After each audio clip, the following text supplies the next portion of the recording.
Aber es wird immer die geben, die das Gefühl haben, man braucht Fleisch, für das man gesund ist und dass man überhaupt am Morgen aufstehen kann, genug Energie und Kraft hat.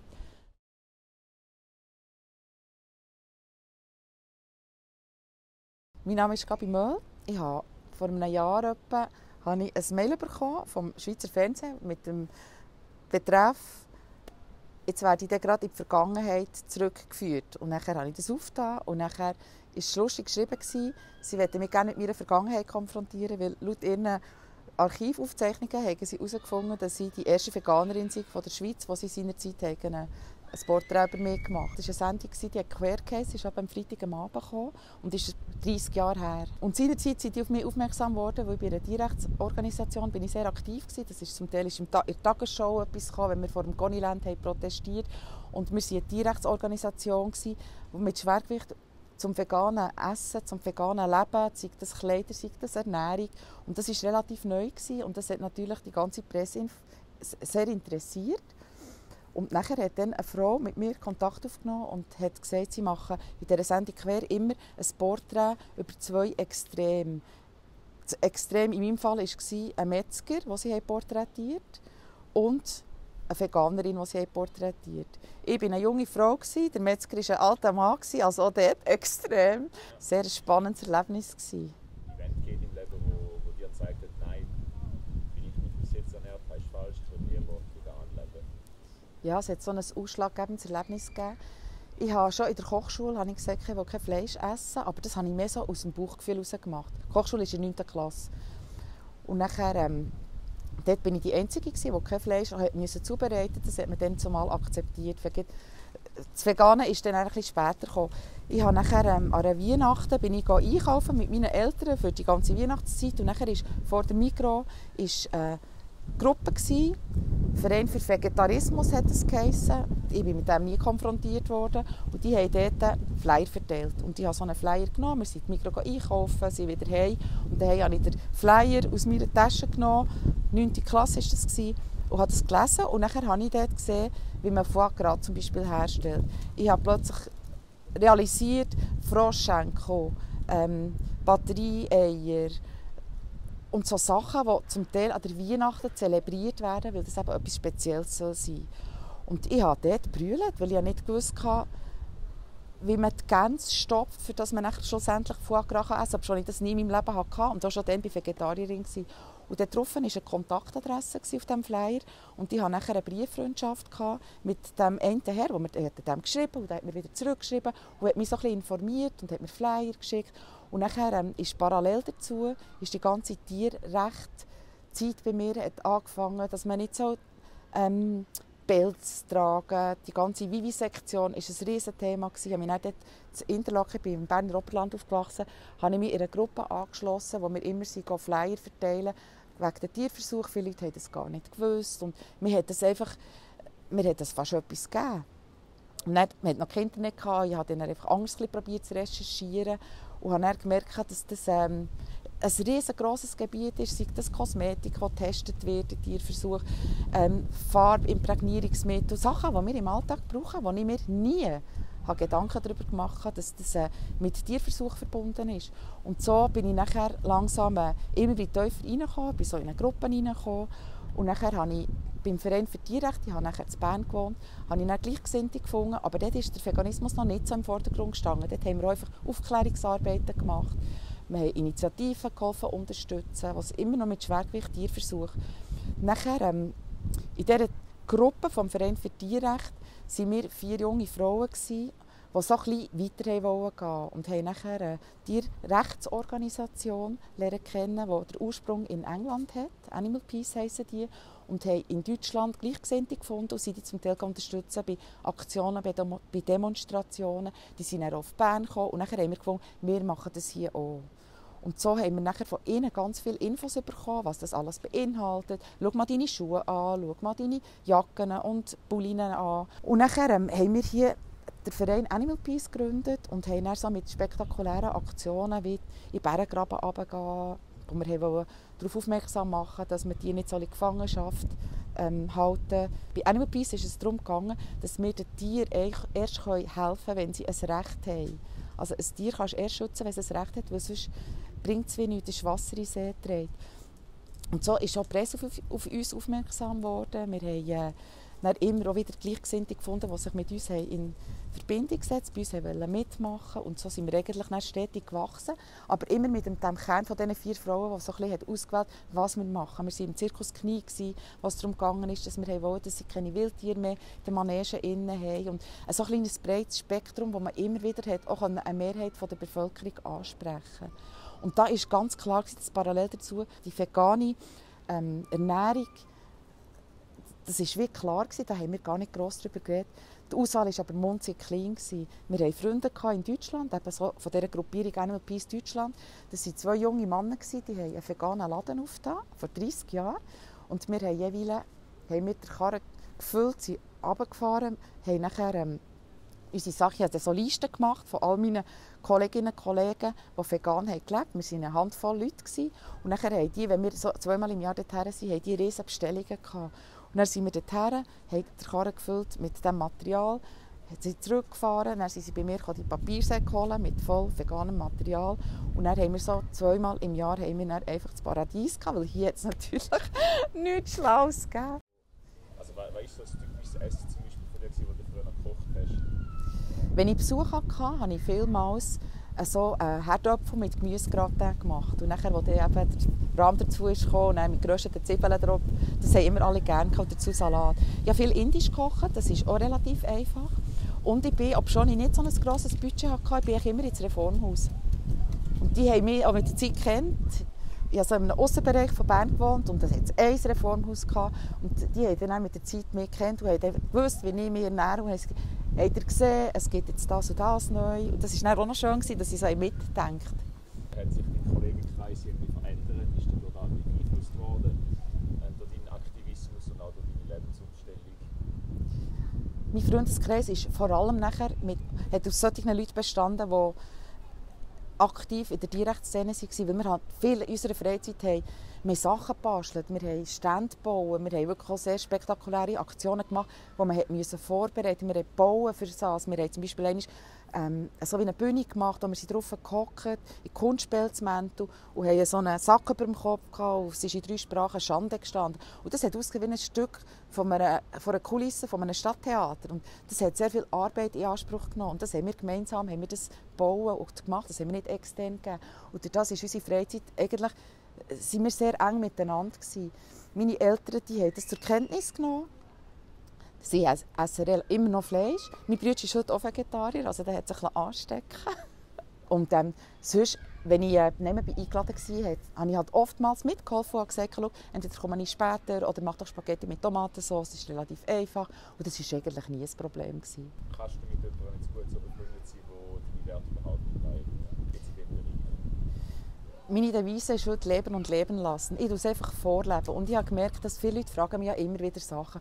Und wenn jemand immer wieder fragt, merke ich ja, dass ihn etwas beschäftigt, dass er entweder nicht ganz im Reinen ist mit sich selber oder dass er gewisse Sachen einfach ad acta legen kann. Aber wenn ich nachher wieder bei mir irgendwo etwas aufgelegt habe, wo man gerade so sieht, was ist das da? Das ist Batterieerhaltung, weißt, das brauchen sie bei den Teigwaren, die nur 90 Rappen kosten.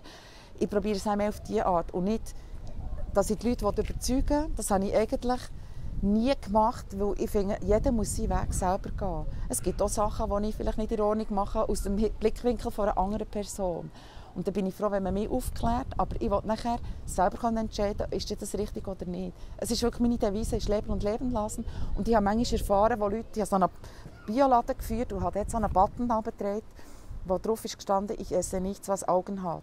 Ich habe dort Käse und Fleisch verkauft in dieser Theke. Und ich habe später dann mal erfahren, dass eine Person mir gesagt hat, diesen Button habe sie einfach nie mehr vergessen und sie sind heute Vegetarierin.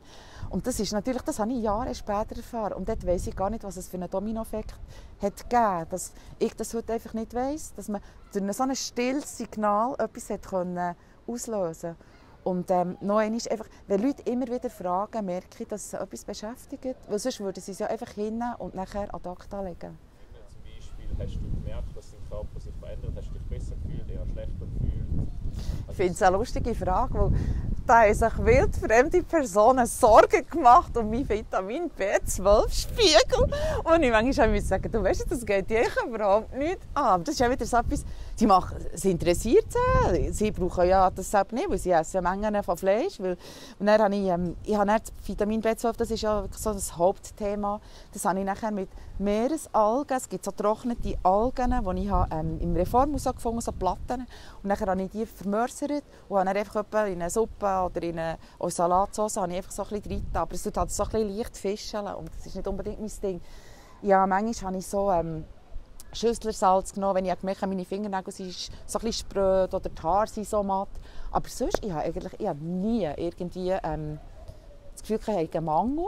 Im Gegenteil, ich war voller Energie. Aber das war ich schon vorher. Nein, ich habe wirklich keine Veränderung gemerkt. Einfach ein gutes Gefühl. Ein gutes Gewissen. Okay. Das ist genau der Punkt. Das ist genau der Punkt. Und du fragst ja nicht, ihr habt, glaube ich, einen Eiweißüberschuss. Wenn ich da sehe, dass ihr jetzt gerade 3 Eier hintereinander gegessen und dann gibt es am Mittag wieder Rösti und geschnetzelt. Also weißt du, wir machen das ja nicht. Entwickelt, falls es entwickelt hat.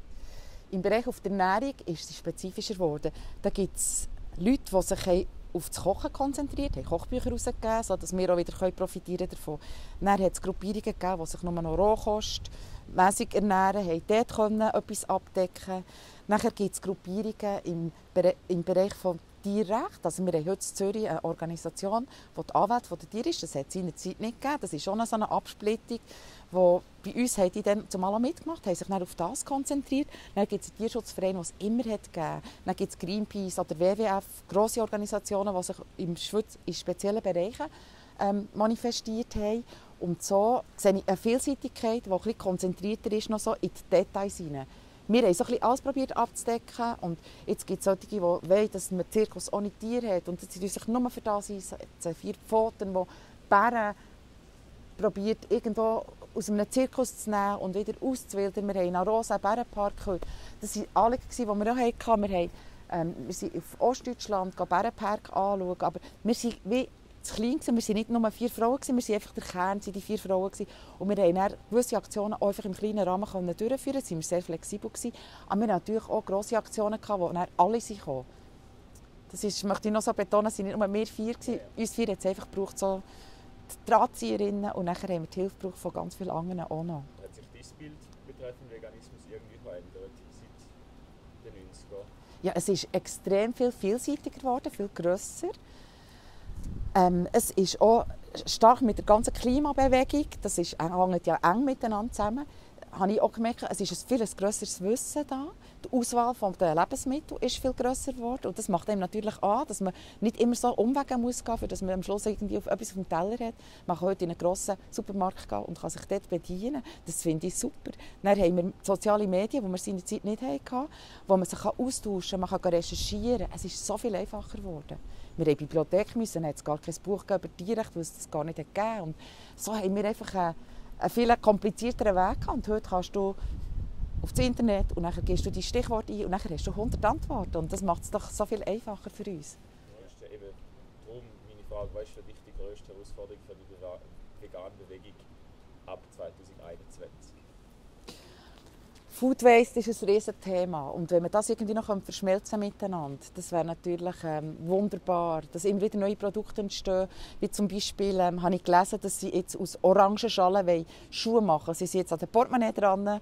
Portemonnaie habe ich, brauche ich nicht, aber neue Schuhe wären cool. Einfach, dass man nicht immer das Gleiche tragen muss. Weil dort, finde ich, haben wir nicht eine grosse Auswahl. Solche Bereiche, wo man zusammen eben mit dem ganzen Klimagedanken kombinieren, da sehe ich eine grosse Zukunft. Dass man aus PET Jacken tragen kann, das gibt es ja jetzt schon. Das war vor ein paar Jahren nicht denkbar gewesen. Und da gibt es ganz viele so Nischenprodukte, die ich denke, die wir heute als Abfall brauchen und wo man neue Sachen herstellen kann, die wir mit gutem Gewissen tragen oder auch wieder essen. Glaubst du, dass es möglich ist, dass es eine vegane Welt wird geben? Das ist jetzt sehr... Das ist eine sehr schwierige Frage, weil ich es selber nicht wieder erlebe. Ich glaube, es wird noch mehr synthetischer hergestellt. Ich rede jetzt aber da nicht, dass man sich von Tabletten ernährt, aber es gibt ja heute auch so Fleischersatzprodukte, die im Labor entstehen. Ich denke, das wird tendenziell immer noch mehr verfolgt. Aber ich werde auch das Gefühl haben, dass es immer beide Seiten geben wird. Es wird immer Fleisch gegessen werden. Und vielleicht werden wir nachher schon so viel Antibiotika in unserem Körper haben, dass wir halt immer stärkere Medikamente brauchen, wenn wir dann mal krank werden. Ich hatte das Gefühl, es wird in beiden Extremen weitergehen.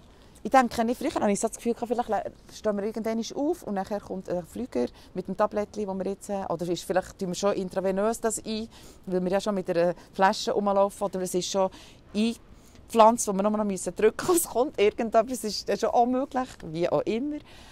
Das habe ich ehrlich gesagt nicht das Gefühl, weil der Genuss vom Essen, das Gemeinschaftliche, das Gesellschaftliche, das ist ja etwas, was wir auch sehr zelebrieren. Und ich kann mir fast nicht vorstellen, dass sich diesbezüglich der Mensch ändern wird. Das wird immer, dass man zusammenkommt, etwas sein, was wir geniessen können. Und darum habe ich ehrlich gesagt nicht das Gefühl, dass alles ganz abstrakt ist, dass wir nur noch in einer Computerwelt und nur noch synthetisch werden leben. Denkst du, es bleibt ein Trend oder es ist etwas, das wird bleiben? Ich denke, es wird bleiben. Wenn ich so sehe, das Hiltl, das älteste vegetarische Restaurant, das es gibt auf der ganzen Welt, gibt es schon so manches Jahr. Und jetzt haben sie mit diesen Tibits, die es überall gespickt in der Schweiz gibt, haben sie Leute abholen, die nicht unbedingt Vegetarier und Vegetarier sind, aber die gehen jetzt dort regelmässig essen. Und wenn die das auch sehr gut machen und sehr fein machen, kann man dort Leute abholen, die es sich früher nicht hätten vorstellen können. Und ich denke, in diesem Bereich wird es weitergehen. Aber es wird immer die geben, die das Gefühl haben, man braucht Fleisch, für das man gesund ist und dass man überhaupt morgen aufstehen kann, genug Energie und Kraft hat. Dass das nicht der Fall ist, das sind wir ja der lebende Beweis. Aber denen kann man das nicht anders vorleben. Das ist einfach denen ihre Überzeugung. Und darum denke ich, vielleicht wird es noch ein bisschen mehr werden. Aber ich habe irgendwie das Gefühl, wir werden immer der kleinere Prozentsatz sein, der sich gesund ernähren. Ja. Ich hoffe es nicht, aber ich kann es mir auch vorstellen. Du darfst einfach nicht aufgeben. Weil ich bin manchmal, auch wenn wir uns nicht hätten, unseren Kern, wir waren manchmal so frustriert, weil wir so viel machen wollten. Und wir haben ja viel gemacht, aber wir wollten noch viel mehr machen. Und manchmal haben wir so gefunden, hey, niemand versteht uns. Wir werden noch angefickt, wenn wir irgendetwas machen, wo wir niemandem etwas wegnehmen. Wir sind noch immer angegriffen worden. Und manchmal haben wir eine Krise gehabt und nachher haben wir wieder probiert, ja, aber schau jetzt mal das und das und das. Das gibt es ja jetzt schon, oder das ist jetzt für die Leute schon selbstverständlich. Und man darf einfach nicht aufgeben. Es ist ein harter Weg und wenn die Riesenkonzerne, die ganze Fleischindustrie, die politisch noch finanziert wird, das ist dann wieder eine ganz andere Ebene. Und das ist der David gegen Goliath. Und das ist, wer hat gewonnen?